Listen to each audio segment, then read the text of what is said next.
Para hacer un resumen, como siempre lo hago, de todas estas clases que he dado, ahorita vamos por el capítulo 4 y esta es la octava clase que he dado sobre el problema del mal.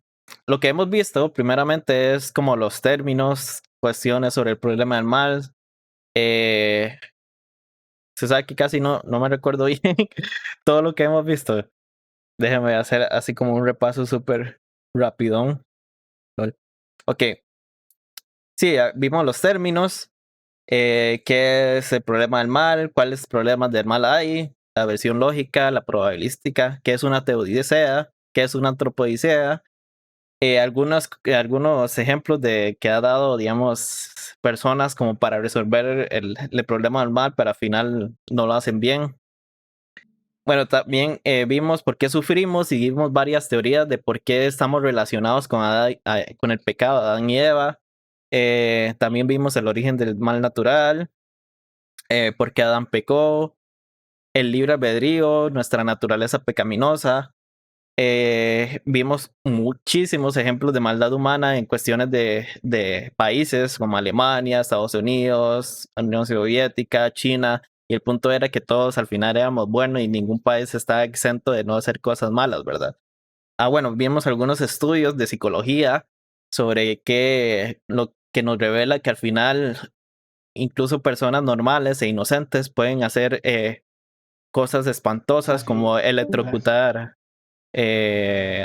digamos, a alguien hasta la muerte, a personas inocentes.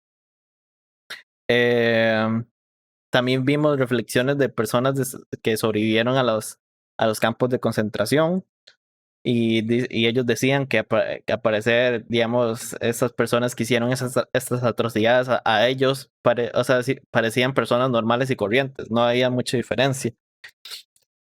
También vimos la como los objeción libros del Víctor Frank, como el de... libro de Víctor Frank, ahí. No vimos este asunto, pero sí vimos Parecido, algunos, también perdón, parecido ahí. sí, Es algo que también parecido. es un psicólogo del... Sí, ya, es que Sí, no bueno, estaba en las otras clases. tal vez sí, sí lo dije, pero es que como no me acuerdo el nombre, pero ni modo. También vimos la objeción de que por qué la gente mala hace cosas buenas. Contestamos eso y vimos algunos ejemplos, entre comillas, de bondad humana. Hablamos sobre, digamos, el ejemplo de Gandhi también. También, digamos, hablamos sobre lo que Jesús dice sobre el problema del mal y parece ser que es un poco, digamos, indiferente, aunque no debería ser. Aunque suena indiferente, está diciendo algo verdaderamente serio, basado en la realidad. Eh, eh, También contestamos la pregunta de si este es un mensaje que queremos difundir, digamos, con respecto a lo que dijo Jesús, porque a veces la gente tiene miedo de decirlo. Y luego vimos como unos 13 puntos o 10 puntos de por qué es importante saber todo lo que hemos visto en los capítulos anteriores sobre la pecaminosidad humana. Y luego ahora ya dado el resumen. Pero bueno, eso nos lleva al capítulo de hoy, que qué pasa con el destino de aquellos que nunca reciben el Evangelio. Y voy a tomar un poco de agua antes de que me quede seco. Voy por una naranja, ahorita vuelvo. Sí, ok. Entonces vamos a empezar. Así que una de las quejas más comunes de los escépticos, así como de las preocupaciones más comunes de los cristianos, tiene que ver con el destino de los no evangelizados. Si la salvación está disponible solo respondiendo al Evangelio, ¿qué pasa con el destino de aquellos que nunca lo han escuchado? Y como dijo el ateo Michael Martin, y lo vamos a ver aquí en la presentación, dice así: supongamos que el cielo es una recompensa por creer, por ejemplo, en Jesús como Salvador. Millones de personas, sin culpa de ellos, nunca han oído hablar de Jesús, o al menos no han estado expuestas a las escrituras. El hecho de que estas personas no crean no es motivo de castigo por falta de recompensa. Así también C.S. Lewis, que es un filósofo cristiano que era anteriormente ateo, dice lo siguiente: Aquí hay otra cosa que solía desconcertarme. ¿No es terriblemente injusto que esta nueva vida se limite a personas que han oído hablar de Cristo y han podido creer en Él? De nuevo, de hecho, los cristianos históricamente han sostenido que la salvación solo está disponible a través de una fe consciente y explícita en Jesucristo. Esta es la perspectiva mayoritaria de los académicos evangélicos y está respaldada por la lectura más natural y no forzada de las escrituras, y vamos a verlas. Por ejemplo, Juan 14:6, Romanos 10 de 9 a 10 y Hechos 4:12. El primero dice: Jesús le dijo: Yo soy el camino y la verdad y la vida. Nadie viene al Padre sino por mí. Romanos dice que si confiesas con tu boca a Jesús por Señor y crees en tu corazón que Dios le resucitó entre los muertos, serás salvo. Porque con el corazón se cree para justicia y con la boca se confiesa para salvación. Y Hechos dicen: y en ningún otro hay salvación, porque no hay otro nombre bajo el cielo dado a los hombres en el cual podamos ser salvos. Así que, entonces, ¿qué decimos acerca de las muchas personas que nunca escucharon las noticias salvadoras acerca de Jesucristo? Entonces vamos a ver varias respuestas o varias formas de ver esta cuestión.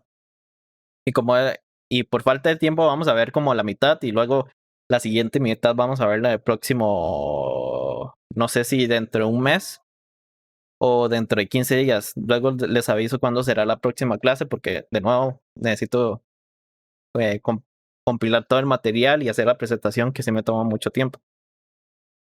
Entonces, lo primero que podemos decir es que el evangelio se ha difundido. Y así que necesitamos primero aclarar un error fundamental. Los escépticos a menudo denuncian el cristianismo como una religión principalmente occidental. O sea, para hombres y para hombres blancos, ¿verdad? Pero eso es incorrecto. Y como ha observado Paul Marshall, y cita lo siguiente, y dice así: la mayoría de los cristianos no son blancos. El cristianismo no es de origen europeo. El cristianismo estuvo en África antes que Europa, en India antes que Inglaterra, en China antes que América. 3/4 partes de los cristianos del mundo viven en el tercer mundo. O sea, el cristianismo tiene un origen en el Oriente Medio y en todo el mundo, y hay más mujeres cristianas que hombres. Marshall también señala que más personas asistieron a los servicios cristianos en China el domingo pasado que los que asistieron a los servicios cristianos en toda Europa Occidental junta. Y dice así: lo mismo ocurre con Nigeria y probablemente con India, Brasil e incluso el país musulmán más grande del mundo, Indonesia. En Pentecostés, partos, que estos son varias etnicidades, partos, medos, elamitas, mesopotámicos, egipcios, libios, romanos, asiáticos, y como dice Hechos 2:9 al 11, tanto judíos como prosélitos, cretenses y árabes escucharon el evangelio. La tradición dice que el apóstol Tomás trajo el cristianismo a la India en el año 52 después de Cristo. Los etíopes consideran al eunuco etíope mencionado en Hechos 8 como el fundador del cristianismo en su país. Ahí puse la imagen, se me olvidó ponerlo como ilustración.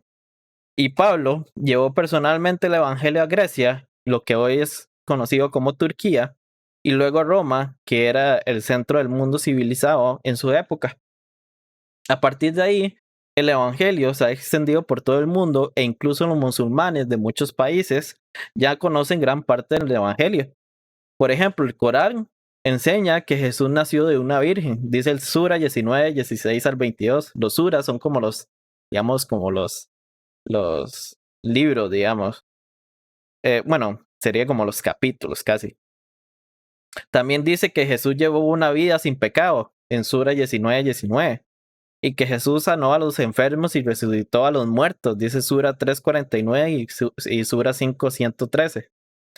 Y por cierto, el Corán no enseña que Mahoma nació de una virgen, ni que llevó una vida sin pecado, ni que sanó a los enfermos, ni que resucitó a los muertos.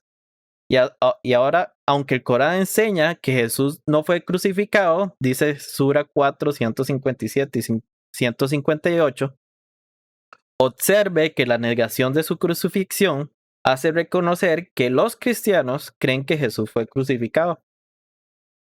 Además, aunque los musulmanes niegan, la inmensa mayoría de ellos saben que los cristianos creen que Jesús resucitó entre los muertos. En otras palabras, saben que lo que sostienen los cristianos son los principales eventos de la historia de la vida de Jesús. El hecho de que los musulmanes nieguen los elementos más importantes del Evangelio, o sea, su muerte en la cruz y su resurrección de entre los muertos, hace reconocer que ellos conocen lo que proclaman los cristianos. Así que en resumen, el Evangelio básico se ha extendido por gran parte del mundo.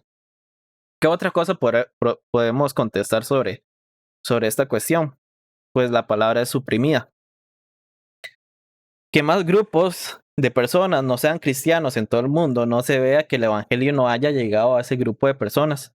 Al contrario, como nos dice Romanos 1:18, dice que con su injusticia ellos restringen la verdad. Por ejemplo, en 1900, Turquía era aproximadamente un 30% de cristianos, mientras que Siria era un 40%. Pero desde entonces la persecución de los cristianos ha reducido su número en Siria alrededor del 10% y en Turquía al menos del 1%. Hoy en día muchos cristianos en el Medio Oriente son decapitados o crucificados. En 2016, la organización humanitaria Open Doors informó que la persecución en India es extremadamente violenta y que la violencia está aumentando. Más de 350 cristianos fueron agredidos físicamente, al menos 9 cristianos fueron asesinados por su fe y al menos 3 mujeres fueron violadas. Open Doors dice, no sé si lo puse aquí, no. Dice lo siguiente: el gobierno indio, ahora dirigido por el Partido Nacionalista Hindú, y voy a decirlo, bueno, dice Bharatiya Janata Party, como en siglas le dicen BJP. Dice que se está haciendo de la vista gorda ante los ataques contra las minorías religiosas, así que permitiendo que los cristianos sean atacados con impunidad. Y esto no es nada nuevo. Para dar un ejemplo del costo humano involucrado, el 23 de enero de 1999, mientras dormían en su automóvil, el misionero cristiano Graham Steins y sus 2 hijos, Philip de 10 años y Timothy de 7, fueron asesinados. Su coche fue rociado con gasolina y prendido fuego. Los atacantes le impidieron salir y gritaron lo siguiente: se ha hecho justicia, los cristianos han sido incinerados al estilo hindú. Steins había estado en la India durante 34 años operando un hospital y una clínica para leprosos. Cualquier cosa, si tienen alguna pregunta, yo al final dejo abierto para que hagan sus comentarios o preguntas. Entonces, ahorita tenemos esto, la presentación. Sí, deja, pongo en mute. Sí. Sí. Luego, el hecho de que la persecución de los cristianos haya tenido lugar en lugares que comúnmente se cree que han tenido poca o ninguna exposición al Evangelio, confirma que su mensaje se ha difundido más de lo que mucha gente cree.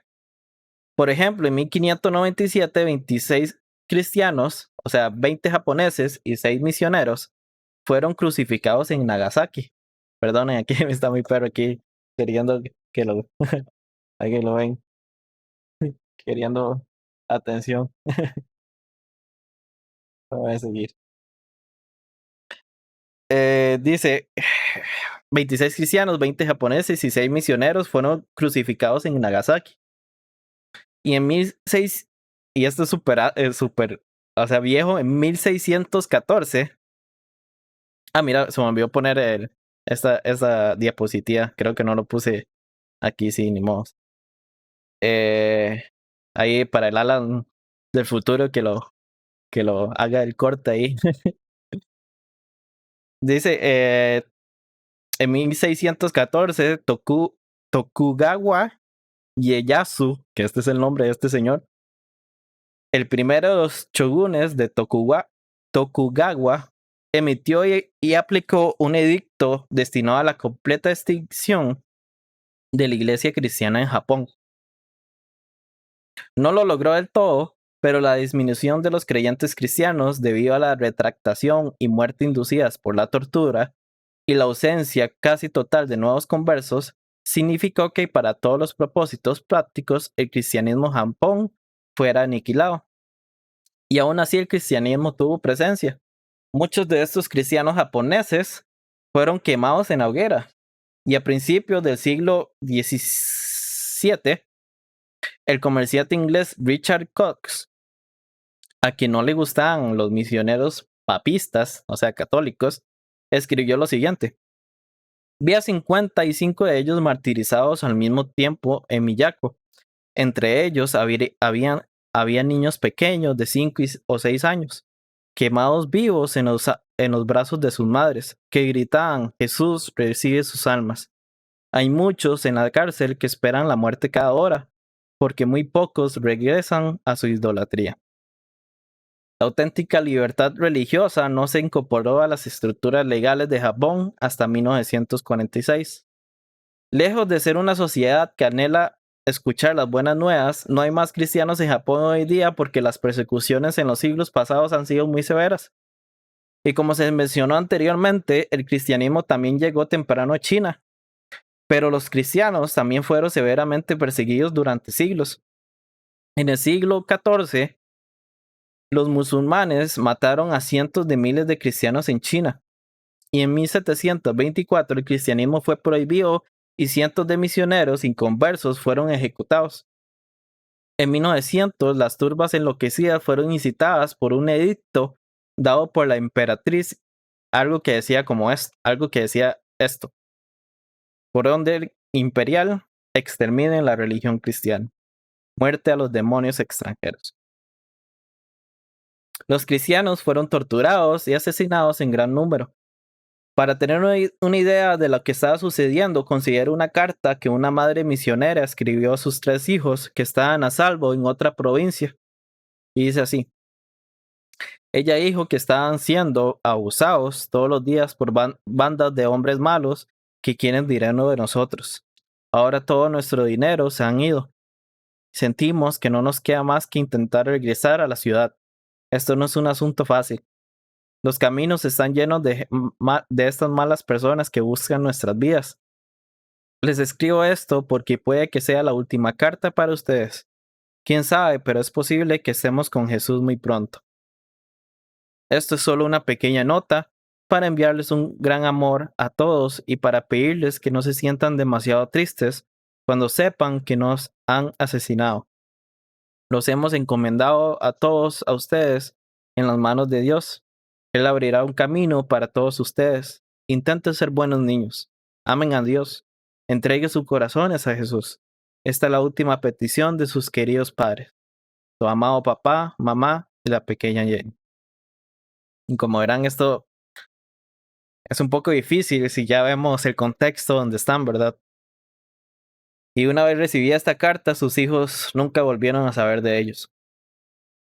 Cuando Clay Jones, el autor de este libro que estamos viendo, escucha a la gente quejarse de que otros no escuchan el Evangelio, él piensa lo siguiente: el mensaje del Evangelio se está difundiendo, pero muchas culturas están asesinando a los mensajeros. ¿Qué otra cosa podemos decir sobre esta cuestión de las personas que no han sido evangelizados? Dios da el Evangelio de maneras sorprendentes. Y pon atención a lo que voy a decir, porque eso va a ser muy importante. Dios se asegurará de que aquellos que se arrepentirían vayan a tener la oportunidad. Y voy a repetirlo de nuevo. Dios se asegurará de que aquellos que se arrepentirían vayan a tener la oportunidad. Considera a Jonás. Antes de volver a esta frase más adelante, vamos a saltarnos una cosa, un poco, hacer un paréntesis y vamos a ver unos ejemplos. Como Jonás, Dios le dijo a Jonás que fuera a predicar a los ninivitas, Cuando Jonás rechazó el mandato de Dios, Dios hizo que lo arrojaran de un barco y un pez se lo tragó y luego lo vomitó en una playa cerca de Nínive. Jonás luego predicó la noticia a los ninivitas y ellos se arrepintieron. Antes también mencioné al eunuco etíope. En Hechos 8:26 al 39, leemos que un ángel le dijo al apóstol Felipe dónde podía encontrarse con este etíope. Y el espíritu le dijo al Felipe que se acercara a su carro y hablara con él. Como resultado, el etíope se convirtió en creyente y Felipe lo bautizó. Hoy la iglesia en Etiopía considera a Felipe como el fundador del cristianismo en su país. Además, cuando el apóstol Pablo fue encarcelado en Filipos, de alguna manera estaba en contacto con los santos de la casa de César, como dice Filipenses 4:22. Y también Clay Jones relata lo siguiente. Mi esposa Jean y yo estábamos en una cabaña en una parte remota de Alaska, donde solo había 2 empleados, el dueño, cocinero, y la camarera, mucama. Durante la cena, la camarera descubrió que éramos cristianos. Nos dijo que unos años antes, mientras estaba en un hospital hasta el cuello de medicinas, tuvo una visión de Jesús. Él le predicó el evangelio y ella se convirtió al cristianismo. No tengo ninguna razón para no creerle. Del mismo modo, bueno, eso es lo que dijo él como testimonio. Y él dice lo siguiente también de un autor que se llama Joel Rosenberg, que relata lo siguiente. Mira, esto fue culpa mía que no lo puse en la presentación. Dice Joel Rosenberg que si viajas por Medio Oriente, conocerás a muchos ex musulmanes que te dirán, como me han dicho, dice Clay Jones, que han tenido sueños y visiones de Jesús, quien personalmente les dijo que lo siguieran a él. Así que precisamente este último semestre, uno de los estudiantes de Clay Jones, egipcios, o sea, ya era de esta etnicidad, le dijo que un amigo suyo se hizo cristiano recientemente porque tuvo una visión de Jesús. O sea, esto nos quiere decir que también Jesús puede trabajar en visiones. Ahora sí, volvamos otra vez a la frase de antes. Dios se asegurará de que aquellos que se arrepentirían vayan a tener la oportunidad. Y aquí vamos a otra vez a entrar lo que antes hablamos sobre qué es el calvinismo y qué es el arminianismo.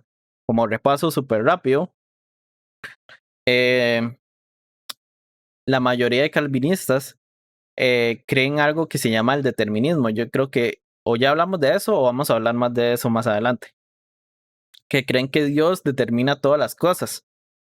Y los arminianos creen un poco más en la cuestión del libre albedrío, donde en cierto sentido Dios no tiene control de la voluntad de las personas.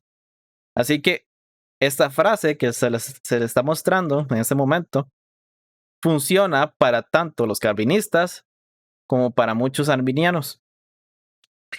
¿Y por qué los calvinistas? Bueno, dado que los calvinistas se aferran a la elección divina, esta respuesta no es un problema para ellos. Dios se asegura de que los elegidos escuchen el Evangelio. Caso cerrado. Esta respuesta también funciona para muchos arminianos, especialmente para aquellos que sostienen el conocimiento medio, ya que Dios sabe quién se arrepentiría o no. Si tuviera la oportunidad perdón, ya que Dios sabe quién se arrepentiría o no, si tuviera la oportunidad y Él puede asegurarse de que aquellos que se arrepentirían tengan la oportunidad. Entonces, quizás ahorita sea un poco complicado, pero voy a enseñarles un poco lo que estos autores, bueno, estas personas con estas diferentes posturas se refieren. Desde la perspectiva arminiana, como Douglas Gavet y Gary Phillips señalan lo siguiente en su libro. Si no hay personas que nunca vayan a escuchar, pero creerían si oyeran, porque todos los que creerían habrían escuchado, entonces no vemos la espantosa dificultad moral. No nos sorprendería si la mayoría de los que escuchan no creen en Jesucristo y permanecen sin ser salvos, ni estaríamos dispuestos a culpar a Dios por este resultado de la libertad humana. Así que lo que está tratando de decir O sea, lo que las personas que al final no escuchan es pues una cuestión de Dios de que no les haya dado, que ya sabía que no iban a responder correctamente, incluso cuando le dieran el evangelio. Pero ya al final es una cuestión de la libertad humana que ellos no, no aceptaran el evangelio. Otro autor que se llama Paul Copan dice lo siguiente, o sea, él emplea el conocimiento medio para dar una respuesta diferente al problema de los destinos, al destino de los no evangelizados. ¿Qué es el conocimiento medio para las personas que no saben? Pues en palabras sencillas, es el conocimiento de Dios de lo que uno haría en diferentes circunstancias. Por ejemplo, Dios sabría si, si alguien, digamos, me presentara 2 paletas de helados, una de vainilla o de chocolate. Dios sabría lo que yo elegiría.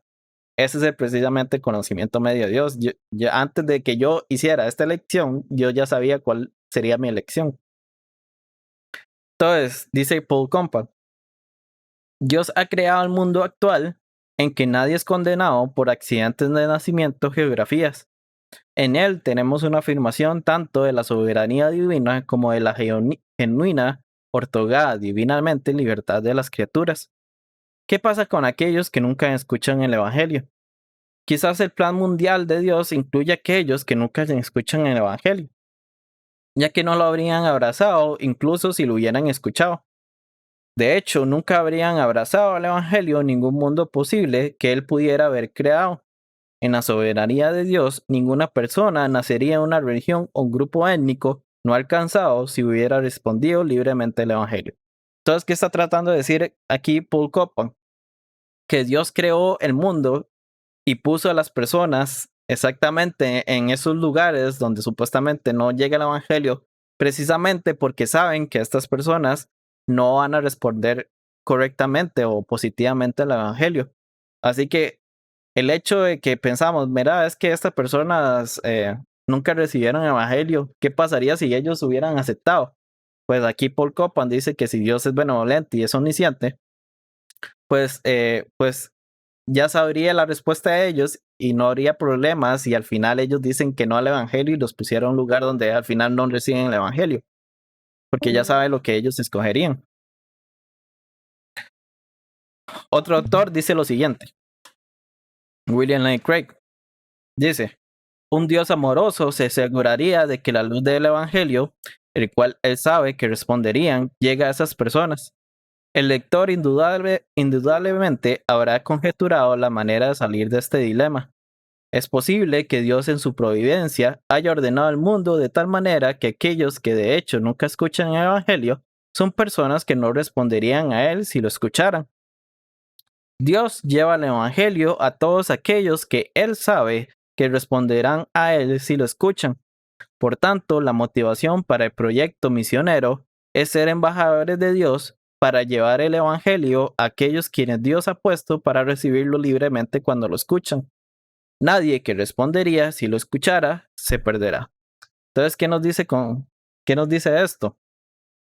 Que al final, digamos, el evangelio siempre se va a escuchar y que nosotros todavía tenemos esa motivación de evangelizar a regiones inhóspitas, porque si Dios quiere que estas personas escuchen del evangelio, van a llevar misioneros para precisamente hablarles del evangelio. Y obviamente ya sea si es cuestión del Espíritu Santo y de estas personas de no rechazar la obra del Espíritu Santo, van a responder positivamente a él. Pero bueno, eh, con esto terminamos ya la, la primera parte. No quiero, ¿cuánto llevamos? Llevamos ya 33 minutos. Normalmente ese es el tiempo que duramos en las presentaciones. Pero sí, ¿tienen algún comentario, pregunta, situación que quieran hablar sobre esta clase? Pues está fea la situación, ¿no? ¿Por qué? Por los de esos de que quemaban personas. ¿De qué? ¿Perdón? Por lo del problema del mar. Sí. Estaba en la cama. Sí. Pues sí, ya el problema del mal es una de las cuestiones más difíciles de responder porque es imposible responderlo de una manera pequeñita, porque implica tantas cosas que al final es imposible tener una respuesta sencilla para cada una, ¿verdad? Entonces es por eso que Que en hablé tú. la, sí, es por eso que en la cuestión de que, por ejemplo, gente de que de verdad tenga problemas con Dios y que no pueda creer en Dios porque de alguna manera tiene una carga emocional sobre alguna situación que le sucedió, es importante que nosotros tengamos una, ¿cómo se le llama esa palabra? Digamos, esa forma de seguirla, digamos, seguirla hablando, que no sea una cuestión de una conversación y ya, que sea una cuestión de más de ¿tienen problemas ustedes con internet? Que he visto que un montón se han ido.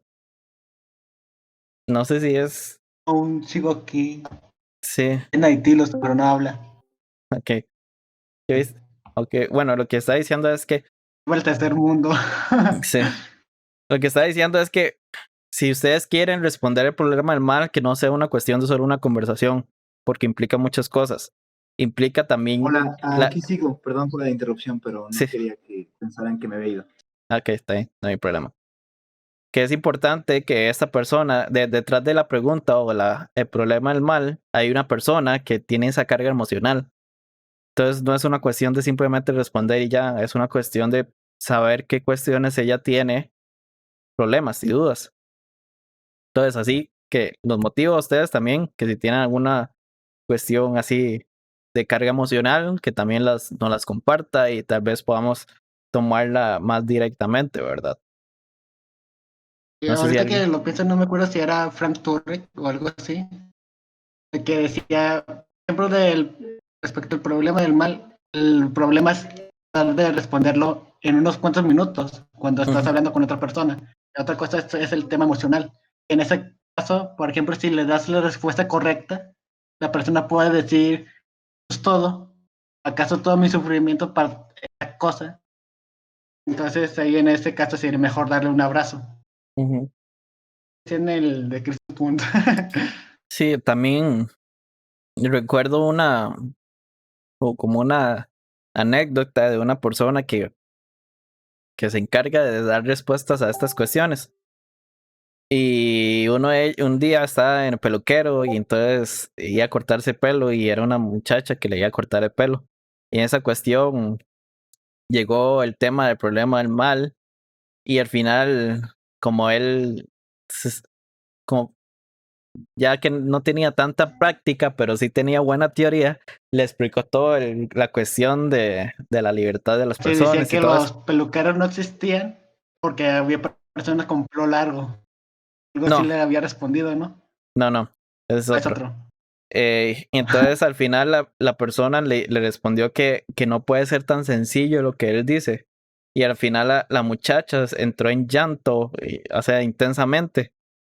Y él decía que tenía miedo porque esa persona ya tenía una tijera en la mano. Entonces al final tuvo que aligerar las cosas y cambiar de tema. Y ya cuando terminó, digamos, el corte de pelo, el amigo con quien iba le dijo que esa es la mejor manera de no contestar una pregunta, como lo que él hizo. O sea, al final, al contestar la pregunta de él, de ella, al final no lo hizo, porque solo respondió algo que es de teoría, pero no es de algo que realmente impacte emocionalmente a la persona. Entonces, lo que estamos viendo, y si ustedes van a ver los videos de YouTube, estamos tomando más prioridad a la parte emocional, porque normalmente, La obviamente, intelectual. alguien que tenga problemas emocionales tienen una carga por dentro, una suposición razonable, racional, pero que es importante quitar digamos, esos errores de pensamiento. Ya se me está yendo la voz, perdón. ¿Algo más que Que quieran también decir? mm, Sí. también de que, por ejemplo, así que, ¿cómo se llamaba eso? La retórica. Por ejemplo, que es más emocional, por así decirlo. para convencer a una persona. Por ejemplo, cuando se planean el problema del mal en Superman, por ejemplo, muchas personas toman la respuesta como verdadera porque la escena es épica, como lo decía el Willow. Sí, digamos, en una escena de, de unas películas de Batman, sí que ahí presentó una cuestión del mal. No me acuerdo cuál era, pero sí, al final la gente se lo cree porque viene con mucha carga emocional de este villano. Porque la escena es épica, por eso. Sí, entonces es por eso que a veces mucha gente se lo cree porque viene con mucha carga emocional. Pero bueno, algo más, no sé si quieren decir algo más. Una pregunta. La No, respuesta. no, está bien. Bueno, ya normalmente terminamos ya a las 6. Faltan 5 minutos, pero muchas gracias por estar. Me imagino las personas que no estuvieron o se salieron o tenían un problema técnico como Dayana. Internet.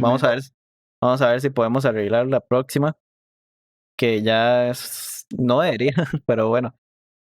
Vamos a ver si puedo contactarla a ver qué fue lo que pasó. Pero gracias a todos ustedes que han estado aquí. No sé si escuchan a mi perrillo ladrar. Digo, sí, oye. Sí, sí, pero bueno. Me disculpan ahí, pero muchas gracias por estar aquí. Normalmente aquí en estas reuniones tenemos dos diferentes dinámicas. Una es de series que tenemos y otros sábados son como más relacional para juegos, para dinámicas, para pequeñas reflexiones no tan largas. Y entonces es como intermitente, una semana de enseñanza, otra semana ya más dinámica, de más relacional, y luego enseñanza, relacional y así sucesivamente. Entonces, para que la próxima semana no esperen, digamos, algo así, sino que es más algo más relacional, más de dinámica. Pero gracias, Katy. No sé si tienes algo que decir, Katy. Que veo que desactivaste tu micrófono, no sé si querías decir algo. Lo tiene Ah, activado. sí, lo Ah, tengo activo. ¿Quieres decir Bueno, algo? sí, creo que hay una parte que me llamó la atención, es que estaba moviendo un sillón ahí, entonces casi no estaba escuché. comiendo. Este, em, hay algo que me llamó mucho Mandy. la atención, que Alan decía en la presentación, que Dios, habla con nosotros de diferentes maneras, ya sea como con este muchacho que él lo vio por medio de una visión, ¿verdad? O por Ujú, una voz o lo que sea. De hecho, ayer sí. estoy haciendo un plan bíblico, ¿verdad? En el cual decía que, este, de verdad, esto es como diferentes tipos de formas en las que Dios nos habla. Y de hecho, hoy pensé en esto, cuando Alan dijo esto, Ujú, que de verdad todos tenemos formas de que Dios nos hable a cada uno de nosotros. Bueno, que Él nos llene del Espíritu Santo, ¿verdad? Pero nosotros también, porque no solo Dios tiene sus formas de comunicarse con nosotros, sino nosotros también con Él, ¿verdad? Como ujú, hemos estado aprendiendo, que ya sea por dinámicas, escuchando música, haciendo Bible journaling, hemos estado aprendiendo en los últimos meses, ¿verdad? Entonces creo que no solo Dios tiene maneras distintas de Ups. nosotros comunicarnos con Él, ¿verdad? Ujú, Entonces sí, eso tenía como eso ahí, ¿verdad? Que quería decirlo, porque creo que es importante, ¿verdad? Porque creo que ninguna forma de comunicarnos con Dios es como por decirlo así, está mal, porque cada uno es diferente, cada persona es un mundo y sabrá cómo se relaciona con Dios, ¿verdad? ujú. Sí, por supuesto, sí. Ya recuerdo también había un ex musulmán que también, bueno, obviamente hay varias formas de que Dios nos puede enseñar el evangelio. Y perdón, este musulmán que se llama Nabel Qureshi, creo que recibió una visión igual, parecida, digamos, a lo que hablé, digamos. Y fue así como de verdad se convenció. Obviamente sus amigos ya le habían enseñado un poco de lo que es el evangelio y respuestas a Ujú. las cuestiones que él decía, pero fue mediante esa visión o ese sueño que tuvo que realmente lo convenció al final. Pero sí, hay que tener claro que Dios presenta el evangelio de maneras increíbles. Por ejemplo, para dar un resumen de lo que yo de las respuestas que uno puede dar. Ay, mi perrilla siempre ladra. Dice, uno es, bueno, tercero es el Dios da el evangelio de manera sorprendente, es lo que vimos. Luego es la palabra es suprimida, que es las cuestiones que las personas matan a los misioneros. Y tercero es que el evangelio se ha difundido, o sea que no es una cuestión de que no hay gente que vaya a dar el evangelio y ni que es una cuestión de solo occidental, que solo es América, sino que literalmente todo el mundo se ha dado. Entonces es como el resumen. ¿Algo más?